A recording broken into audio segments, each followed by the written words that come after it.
Assalamualaikum warahmatullahi wabarakatuh. Alhamdulillah bertemu lagi dengan saya. Semoga kabar kalian baik-baik saja.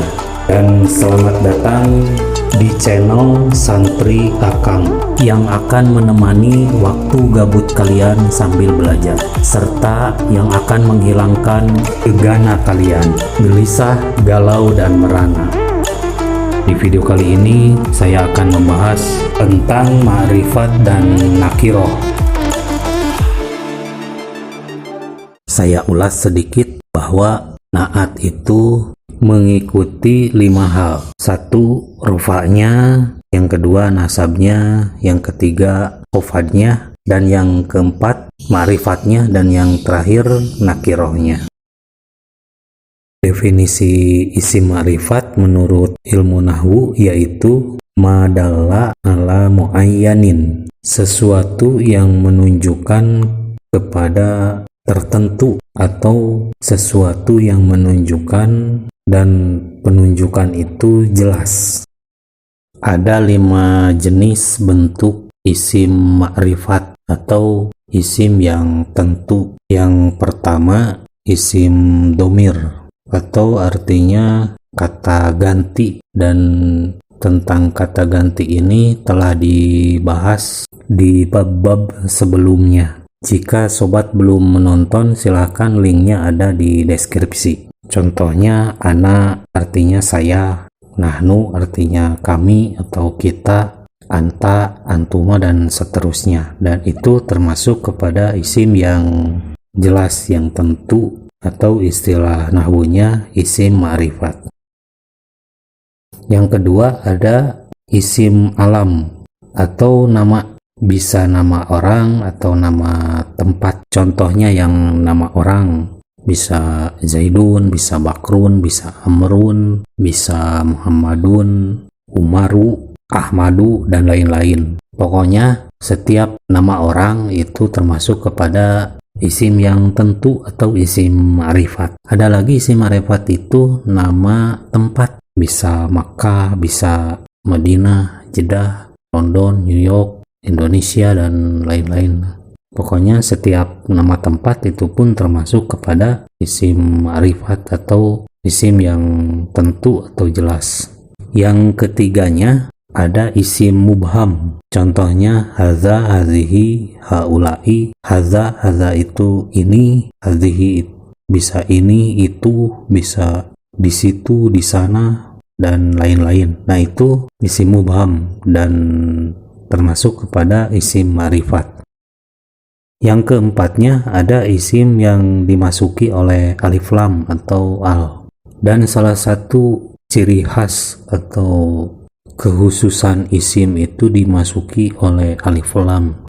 Dan jika ada alif lam yang masuk kepada kata, berarti kata itu isim, dan isimnya isim ma'rifat, isim yang jelas, yang tentu.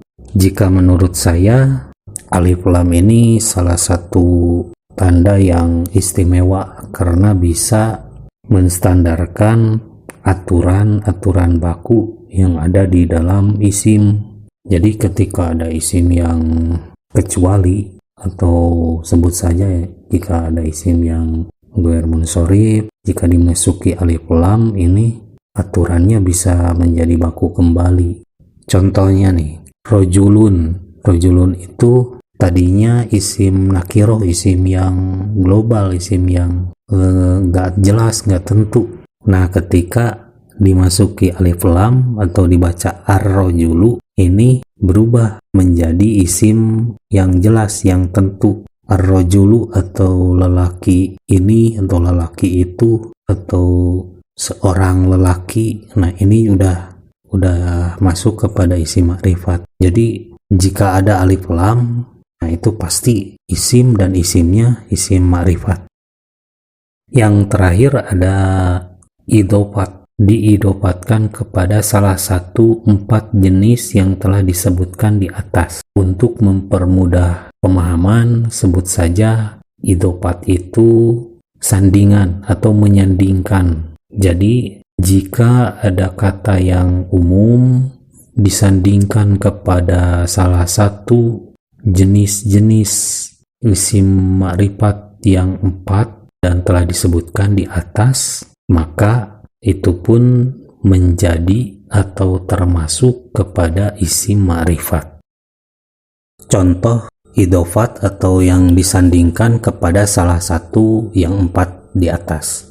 Yang pertama disandingkan kepada isim domir. Gulami artinya pembantuku. Di sana ada domir muttasil yang bersatu dengan kata. Yang kedua disandingkan kepada isim alam. Gulamu Zaidin, pembantunya Zaid. Yang ketiganya disandingkan dengan isim mubham. Gulamu hadza, pembantunya ini, sambil menunjuk kepada seseorang. Dan yang keempat disandingkan dengan kata yang beralif lam. Gulamur rojuli, pembantunya seorang lelaki. Dari semua contoh-contoh di atas, itu kata yang pertama merupakan mudhof yang disandingi, dan yang keduanya menjadi mudhof ilaih yang menyandingi. Dan mudhof ilaih ini secara i'robannya harus jar, harus khofad. Di situ jelas ya, gulamu Zaidin. Dan bagaimana yang lainnya, itu pun semua khofad secara hukum i'rob. Ada yang zohiroh, ada yang muqaddaroh, atau hanya kira-kira oh ini posisinya sedang khofad gitu. Walaupun tidak kelihatan jarnya, tapi tetap menurut istilah nahwu posisi mudhof ilaih ini majrur atau posisinya khofad. Catatan penting mudhof dan mudhof ilaih itu bahwasanya mudhof dan mudhof ilaih ini hanya sandingan kata saja. Jadi ketika ada mudhof dan mudhof ilaih, maka kata yang disandingkan itu tidak menjadi istilah yang lain. Contoh yang kata majmuk itu sapu tangan, matahari, jika dipisahkan menjadi makna yang lain, dan ketika dimajmukan itu pun menjadi istilah yang lain. Dan kata majmuk ini termasuk kepada pengecualian dari aturan isim. Adapun mudhof dan mudhof ilaih ini justru menstandarkan kembali aturan baku yang ada di dalam isim. Jadi mudhof dan mudhof ilaih ini bukan termasuk kepada kalimat majmuk.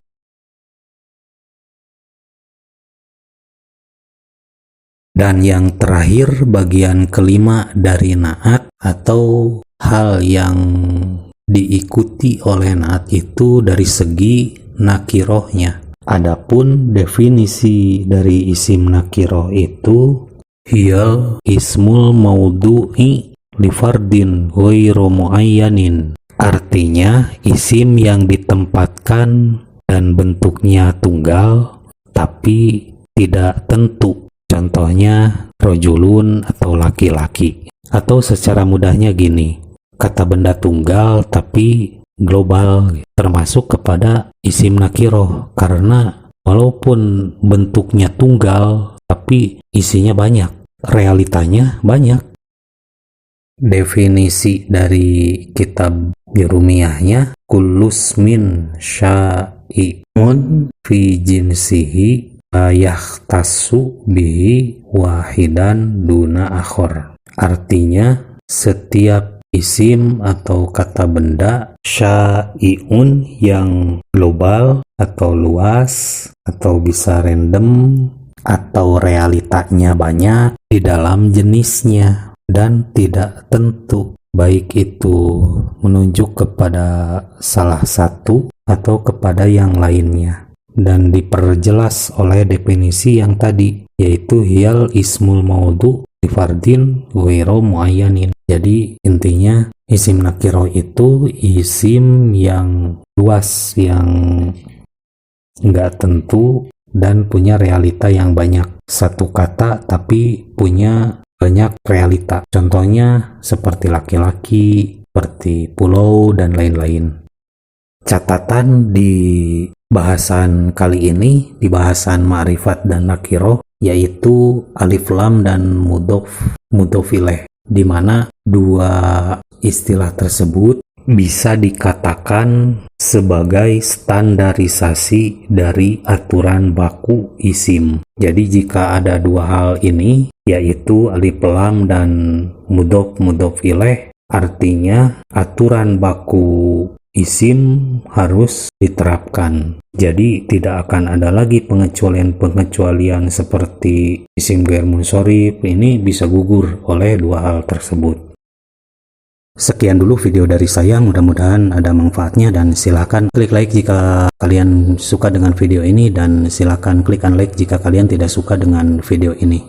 Jangan lupa untuk di subscribe, dan terima kasih yang udah mensubscribe. Mohon maaf atas segala kekurangan dan kesalahan, dan jika penjelasan saya kurang tepat silahkan tulis di kolom komentar. Hadanallahu wa iyyakum ajmain. Assalamualaikum warahmatullahi wabarakatuh.